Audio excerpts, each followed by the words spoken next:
સર્વદ્વારેષુ દેહેસ્મિન પ્રકાશ ઉપજાયતે જ્ઞાનમ યદા તદા વિધાદ્રિવૃદ્ધમ સત્વમિત્યુત। અર્થાત જે વખતે આ શરીરમાં તથા અંતઃકરણ અને ઇન્દ્રિયોમાં ચેતનતા અને વિવેકશક્તિ ઉપજે છે એ વખતે એમ સમજવું કે સત્વગુણ વધ્યો છે।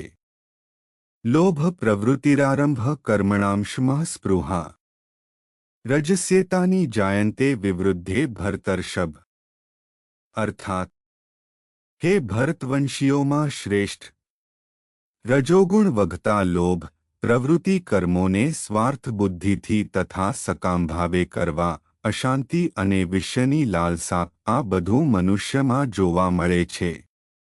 અપ્રકાશો પ્રવૃત્તિષ્વ પ્રમાદો મોહ એવ ચ તમસ્યેતાની જાયન્તે વિવૃદ્ધે કુરુનંદન।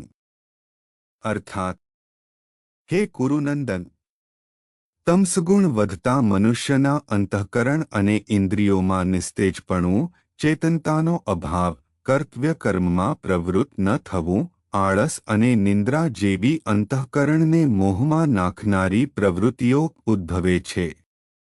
કર્મણ સુકૃતસ્યાહુઃ સાત્વિકમ નિર્મલમ ફલમમ રજસસ્તુ ફલન દુઃખ જ્ઞાનમ તમસઃ ફલમ।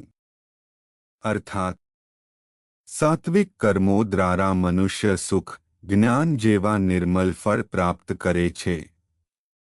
જો કે રાજસ કર્મોથી વ્યક્તિને દુઃખ સિવાય બીજું કશું જ મળતું નથી અને તમસ અવસ્થામાં જે કર્મો કરવામાં આવે છે તે નીરસતા અને અજ્ઞાનનું ફળ આપે છે।